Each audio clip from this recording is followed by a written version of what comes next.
கோவில்பட்டி கோட்டாட்சியர் அலுவலகம் முன்பு இலவச வீட்டுமனை பட்டா வழங்க கோரி ஆதித்தமிழர் கட்சி சார்பில் ஆர்ப்பாட்டம் நடைபெற்றது. தூத்துக்குடி மாவட்டம் கோவில்பட்டி அருகே உள்ள கழுகுமலை குமரேசன் பகுதியில் அருந்ததியர் சமூகத்தைச் சேர்ந்த 150க்கும் மேற்பட்ட குடும்பங்கள் வசித்து வருகின்றன.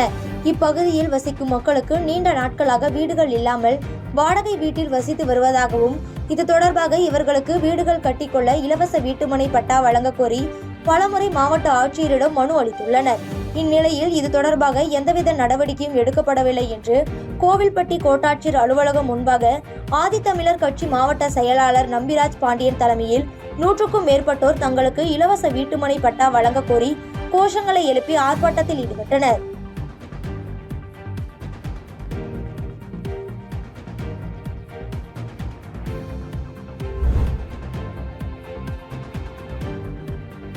ராசிபுரம் அருகே மாவட்ட ஆட்சியர் திடீரென வெண்ணந்தூர் ஊராட்சி ஒன்றிய பகுதிகளில் நெசவாளர்களுக்கு வீடு கட்டும் திட்டத்தினை ஆய்வு மேற்கொண்டார். நாமக்கல் மாவட்டம் ராசிபுரம் அடுத்த வெண்ணந்தூர் பகுதியில் நடைபெற்ற மக்கள் தொடர்பு திட்ட முகாமில் மாவட்ட ஆட்சியர் கலந்து கொண்டார். இதன் பின்னர் திடீரென வெண்ணந்தூர் ஊராட்சி ஒன்றிய பகுதிகளில் நெசவாளர்களுக்கு வீடு கட்டும் திட்டத்தினை ஆய்வு மேற்கொண்டார். இதன் பின்னர் அப்பகுதி மக்களிடம் அங்குள்ள நிறை குறைகளையும் கேட்டறிந்தார். இதன் பின்னர் ராசிபுரம் அடுத்த ஆண்டுகளூர் கோட்டில் உள்ள கால்நடை பராமரிப்பு துறையின் கோழி நோய் ஆய்வுக்கூடத்தையும் ஆய்வு செய்தார்.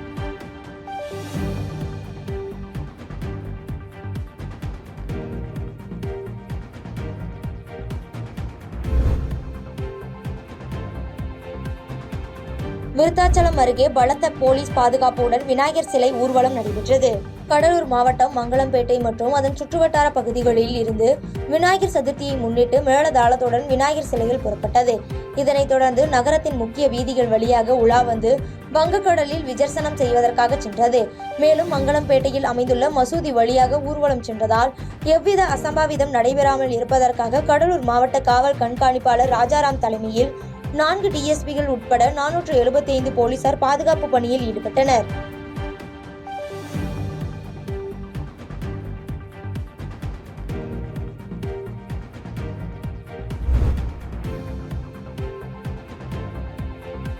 பவானியில் எல்டியூசி சங்கம் சார்பில் கட்டப்பை தைக்கும் பெண் தொழிலாளர்கள் கூலி உயர்வு வேண்டி கண்டன ஆர்ப்பாட்டத்தில் ஈடுபட்டனர். பவானி அந்தியூர் பிரிவு ரோட்டில் எல்டியூசி சங்கம் சார்பில் கட்டப்பை தைக்கும் பெண் தொழிலாளர்கள் கண்டன ஆர்ப்பாட்டத்தில் ஈடுபட்டனர். இதனைத் தொடர்ந்து 3 ஆண்டுகள் கூலி உயர்வு உயர்த்தி முடிவடைந்த நிலையில் மீண்டும் கூலி உயர்வு வழங்கிட வேண்டி மாவட்ட பொருளாளர் சிவகாமி தலைமையில் முத்தரப்பு பேச்சுவார்த்தை நடத்திட வேண்டும் என இந்த ஆர்ப்பாட்டம் நடைபெற்றது.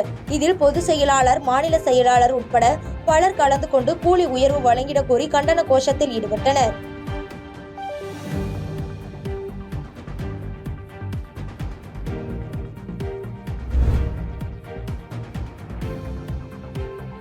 ஓமலூர் அருகே 2 குழந்தைகளின் தந்தை கிணற்றில் விழுந்து உயிரிழந்த சம்பவம் அதிர்ச்சியை ஏற்படுத்தியுள்ளது. சேலம் மாவட்டம் ஓமலூர் அருகே உள்ள காமலாபுரத்தைச் சேர்ந்தவர் கட்டிட கூலி தொழிலாளி செந்தில்குமார். இவருக்கு சரசு என்ற மனைவியும் ஒரு மகன் ஒரு மகளும் உள்ளனர். இவருக்கு அதிகமான மது குடிக்கும் பழக்கம் இருப்பதாக கூறப்படுகிறது. இவர் அடிக்கடி குடித்துவிட்டு அருகில் உள்ள கிணற்றின் அருகே படுத்திருப்பார் என கூறப்படுகிறது. இந்நிலையில் இவருக்கு குடிப்பழக்கத்தினால் வலிப்பு நோய் ஏற்பட்டு அதற்கு சிகிச்சை பெற்று வந்துள்ளார். இதனைத் தொடர்ந்து இன்று வேலைக்கு செல்லாமல் வழக்கம் போல் கிணற்றின் அருகே இருந்துள்ளார். இதில் அவருக்கு திடீரென வலிப்பு ஏற்பட்டு கிணற்றில் விழுந்து உயிரிழந்துள்ளார். இதனை கண்ட அக்கம் பக்கத்தினர் ஓமலூர் தீயணைப்பு நிலையத்திற்கு தகவல் தெரிவிக்கப்பட்டு சுமார் 1 மணி நேரத்திற்கு பிறகு உடலை மீட்டனர். இந்த சம்பவம் குறித்து ஓமலூர் காவல்துறையினர் விசாரணை மேற்கொண்டு வருகின்றனர்.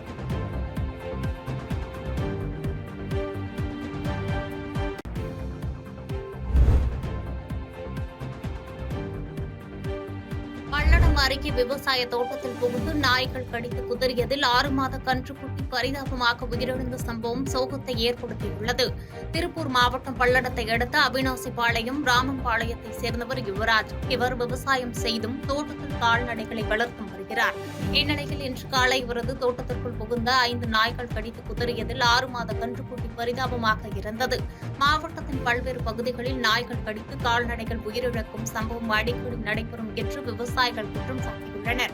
இதனை அடுத்து நாய்களை கட்டுப்படுத்த நடவடிக்கை எடுக்க வேண்டும் என விவசாயிகள் கோரிக்கை விடுத்துள்ளனர். இவ்வாறு விவசாய தோட்டத்தில் புகுந்து நாய்கள் கடித்து குதறியதில் 6 மாத கன்றுக்குட்டி பரிதாபமாக உயிரிழந்த சம்பவம் சோகத்தை ஏற்படுத்தியுள்ளது.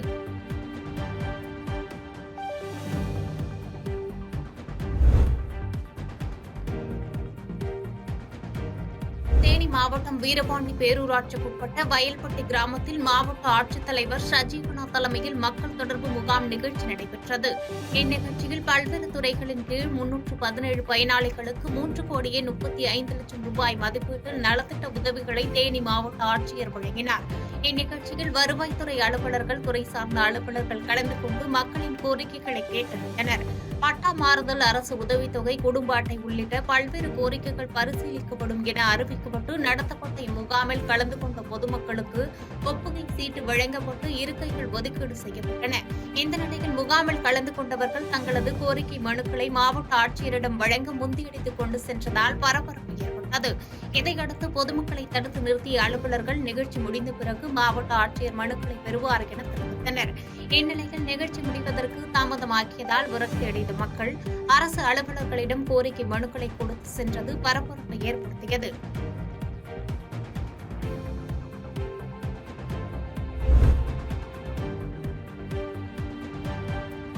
தேனி அருகே பயன்பாடற்று பூட்டி கிடக்கும் ஆங்கிலேயர் கால பள்ளி கட்டிடங்களை மறுசீரமைக்க நாடாளுமன்ற உறுப்பினர் தங்க தமிழ்செல்வன் உத்தரவிட்டுள்ளார். தேனி மாவட்டம் பெரியகுளம் வடகரை பகுதியில் உள்ள விக்டோரியா அரசு ஆண்கள் மேல்நிலைப் பள்ளியில் 11ஆம் வகுப்பு படிக்கும் 206 மாணவர்களுக்கு மிதிவண்டி வழங்கும் நிகழ்வில் தேனி நாடாளுமன்ற உறுப்பினர் தங்க தமிழ்செல்வன் பங்கேற்று மாணவர்களுக்கு மிதிவண்டியை வழங்கினார். அதனைத் தொடர்ந்து பள்ளி ஆசிரியர்கள் மற்றும் பெற்றோர் ஆசிரியர் கழகத்தினர் தேனி நாடாளுமன்ற உறுப்பினரிடம் பள்ளி புதர்மண்டி பாதுகாப்பற்ற நிலையில் உள்ளதாக புகார் தெரிவித்தனர். அதனைத் தொடர்ந்து பள்ளியின் கட்டடங்களை ஆய்வு மேற்கொண்ட தேனி நாடாளுமன்ற உறுப்பினர் தங்க தமிழ்செல்வன் சிதிலமடைந்த கட்டிடங்களை உடனடியாக சீரமைக்க பொதுப்பணித்துறை அதிகாரிகளுக்கு உத்தரவிட்டார்.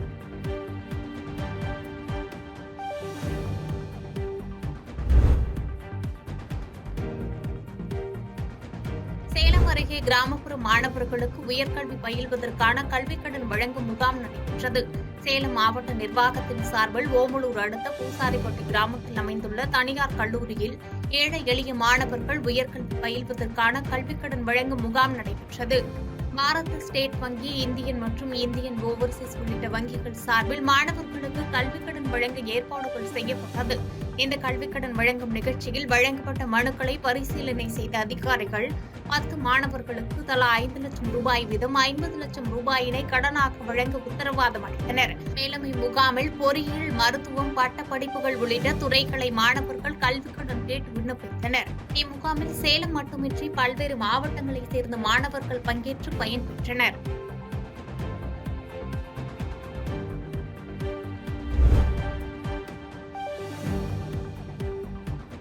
நீலகிரியில் வருவாய்த்துறை சார்பில் நடைபெற்ற மக்கள் தொடர்பு முகாமில் ஏராளமான பொதுமக்கள் கலந்து கொண்டு பயன்பெற்றனர்.